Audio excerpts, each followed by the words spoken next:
Esta é uma aula de Resistência dos Materiais 1, sob responsabilidade do professor Cláudio Oliveira, da Universidade Federal de Itajubá, do campus de Itabira.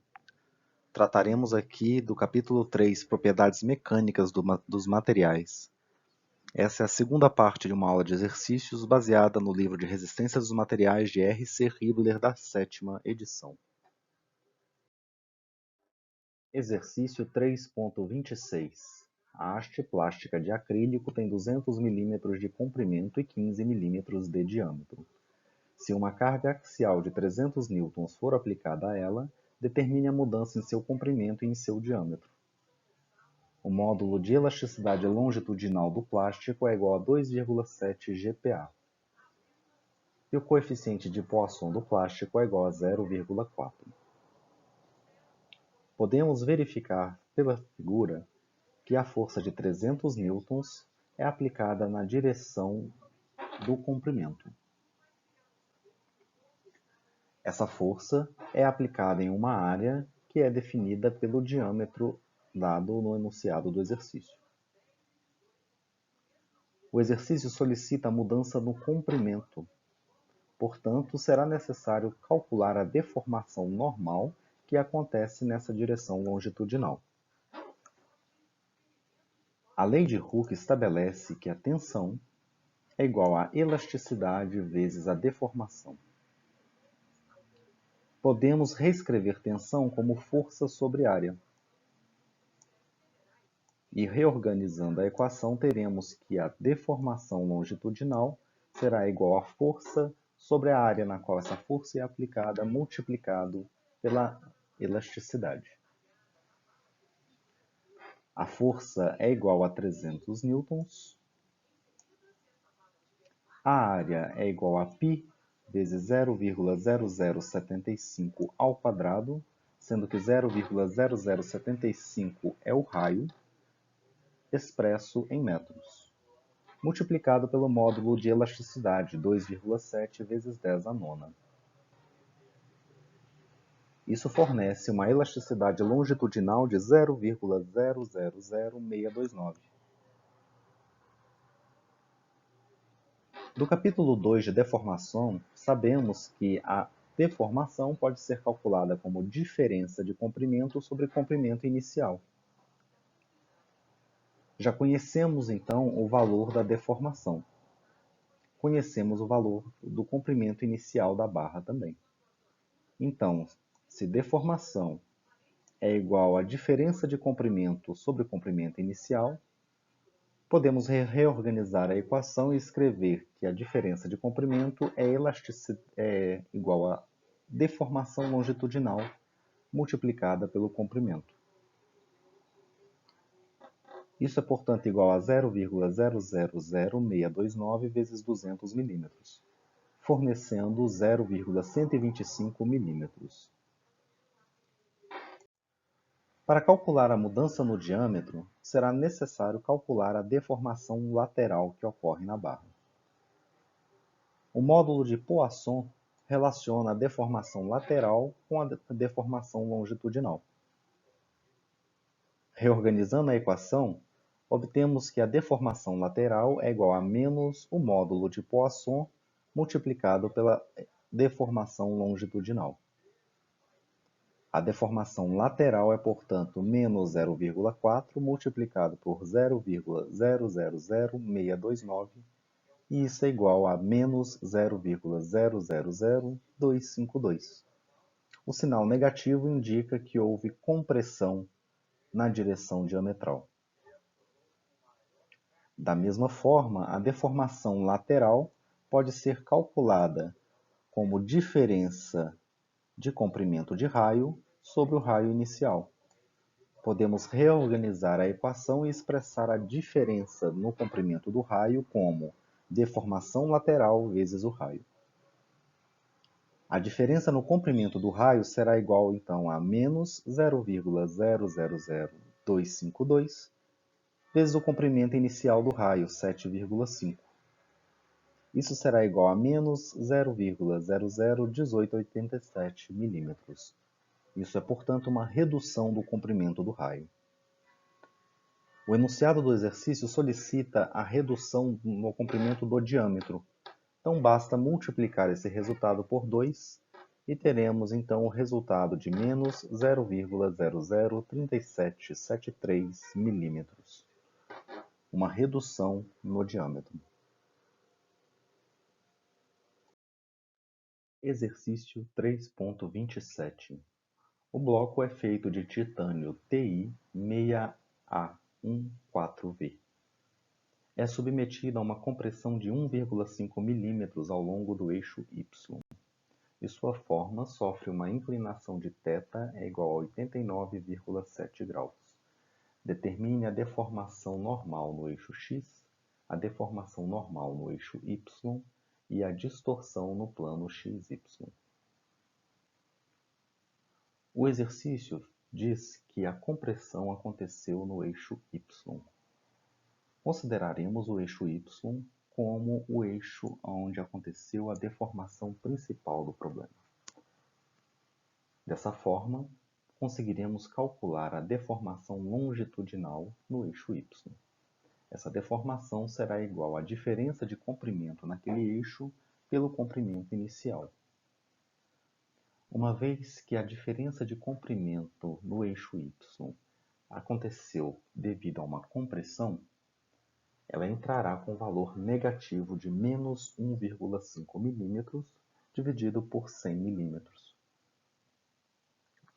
Isso é igual, então, a uma deformação longitudinal de menos 0,015 mm por milímetro. Sabemos que o coeficiente de Poisson relaciona as deformações laterais e as deformações longitudinais. Se conhecemos a deformação longitudinal e o coeficiente de Poisson, podemos então obter a deformação lateral fazendo menos coeficiente de Poisson multiplicado pela deformação longitudinal. O enunciado do exercício não fornece o valor do coeficiente de Poisson. No entanto, identifica o material, titânio Ti 6A14V. Verificando tabelas de propriedades de materiais, obtemos o valor do coeficiente de Poisson para esse material como sendo igual a 0,36. Assim, a deformação lateral e, portanto, no eixo X é igual a menos 0,36 vezes menos 0,015, resultando em 0,0054 milímetros por milímetros. É interessante observar que a deformação no eixo Y foi uma deformação de sinal negativo devido à compressão. Já no eixo X, ocorre uma deformação de valor positivo resultante de uma tração. O cálculo da distorção em um plano requer a comparação entre o ângulo inicial e o ângulo final de um certo canto da figura. Teremos como referência o canto inferior esquerdo da figura dada. Este canto tem ângulo inicial de 90 graus, ou π/2. A figura fornece o ângulo externo após a distorção da figura. É necessário, portanto, calcular o ângulo interno, θ', para que possamos calcular a distorção naquele plano. O ângulo θ' será igual, então, a 180 graus menos o ângulo θ de 89,7 graus. Isto é, igual a 90,3 graus, que em radianos é igual a 1,57603. A distorção no plano XY, identificada pela letra γ, será igual então ao ângulo inicial, π/2, menos o ângulo final, 1,57603. Isso é igual a menos 0,005236 radianos. É interessante observar que o sinal negativo desta distorção resulta do fato de que o ângulo final é maior do que o ângulo inicial de 90 graus. Exercício 3.31. A figura mostra o diagrama tensão-deformação de cisalhamento para um aço liga. Se um parafuso de 6 mm de diâmetro feito desse material for utilizado em uma junta sobreposta, determine o módulo de elasticidade E e a força P exigida para provocar o escoamento do material. Considere o coeficiente de Poisson igual a 0,3. O diagrama apresenta a relação entre a tensão e a deformação de cisalhamento para o material. É dado destaque para a região de proporcionalidade entre tensões e deformações. Isso é um indicativo que será necessário utilizar a lei de Hooke do cisalhamento para esse material. A lei de Hooke no cisalhamento indica que tensão é igual a módulo de elasticidade transversal vezes a distorção. Será necessário calcular o módulo de elasticidade transversal para então obter o módulo de elasticidade longitudinal E. Assim, é possível isolar o módulo de elasticidade transversal, que será igual a tensão sobre distorção. O diagrama fornece os valores de tensão igual a 350 e o de distorção igual a 0,004. Portanto, o valor de G é igual a 87,5 GPa. Sabemos que o valor de G, módulo de elasticidade transversal, e o valor de E, módulo de elasticidade longitudinal, estão relacionados. Trabalhando o formato desta equação, é possível obter o valor de E como sendo igual a 2 vezes 1 mais o coeficiente de Poisson multiplicado pelo módulo de elasticidade transversal. O valor do módulo de elasticidade longitudinal é, portanto, 2 multiplicado por 1 mais 0,3, tudo isso multiplicado por 87,5, resultando em 227,5 GPa. Este é o módulo de elasticidade longitudinal relacionado às deformações normais do material. Para obter o valor da força P, é necessário lembrar que a definição de tensão é força sobre área. No caso da tensão de cisalhamento, uma força dividida por uma área, considerando que a direção de aplicação dessa força é paralela a essa área. Estamos falando, portanto, da área de corte do parafuso, identificada pela linha vermelha na figura. Trabalhando esta equação, temos que a força é igual a tensão vezes área. O enunciado do exercício pede que calculemos a força P exigida para provocar o escoamento do material.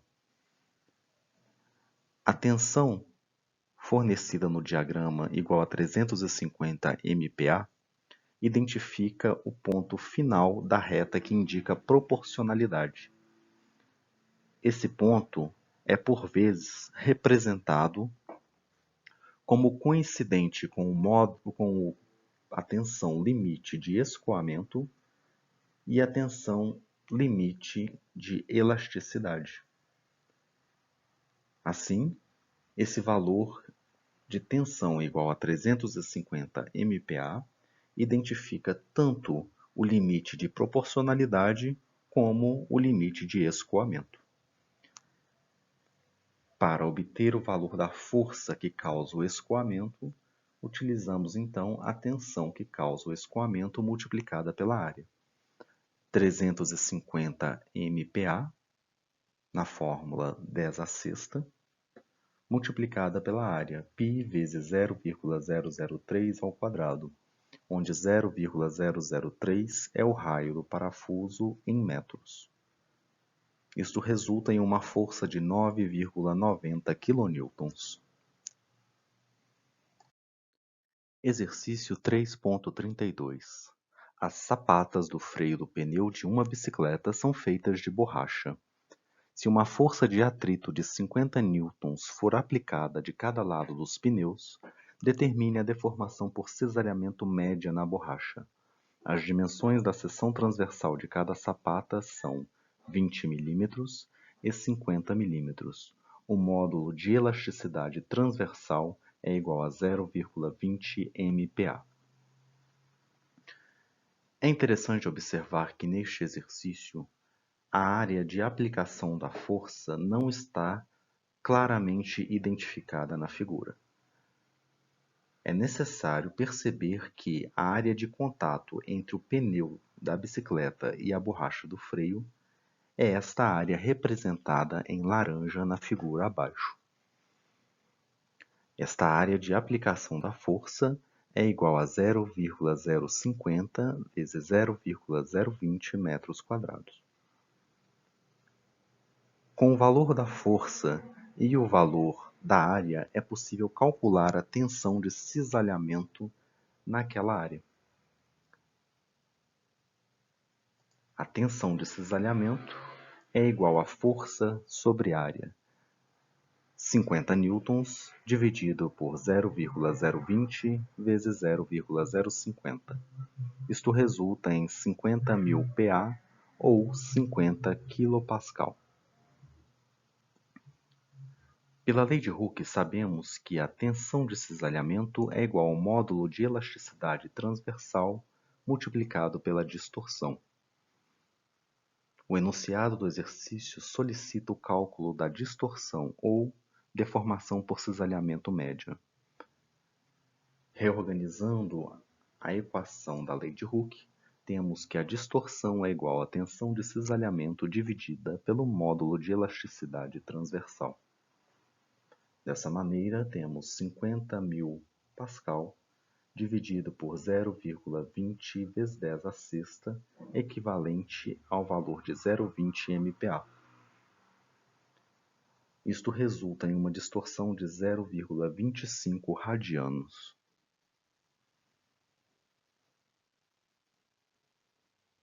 Exercício 3.33.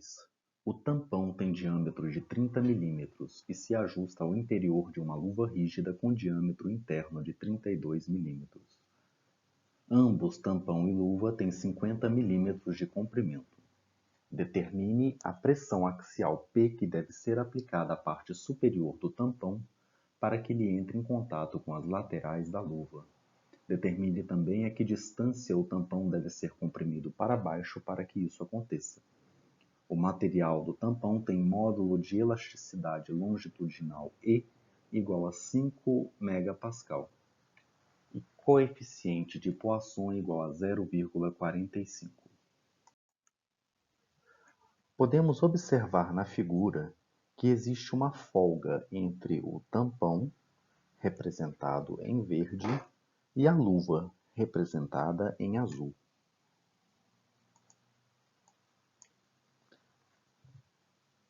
Se sabemos que o diâmetro interno da luva é 32 mm e que o diâmetro do tampão é 30 mm, então essa folga é igual a 2 mm.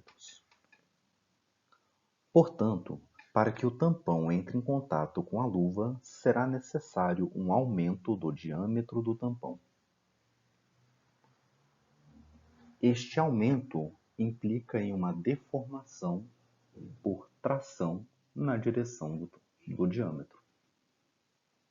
Uma vez que o diâmetro é perpendicular à aplicação da força P, sabemos, então, que a deformação do diâmetro deve ser considerada uma deformação lateral. A deformação lateral, então, é igual à diferença de comprimento do diâmetro dividida pelo diâmetro inicial, 2 dividido por 30 mm. Isso é igual a 0,067 e tem sinal positivo por se tratar de um aumento de comprimento. Sabemos que o coeficiente de Poisson relaciona as deformações laterais e as deformações longitudinais. Assim, é possível expressar as deformações longitudinais como sendo igual a menos a deformação lateral dividido pelo coeficiente de Poisson. Isso será igual a menos 0,067 dividido por 0,45. O valor do coeficiente de Poisson foi dado no enunciado do exercício. Assim, a deformação longitudinal será igual a menos 0,1481 milímetros por milímetros. Perceba que, 1.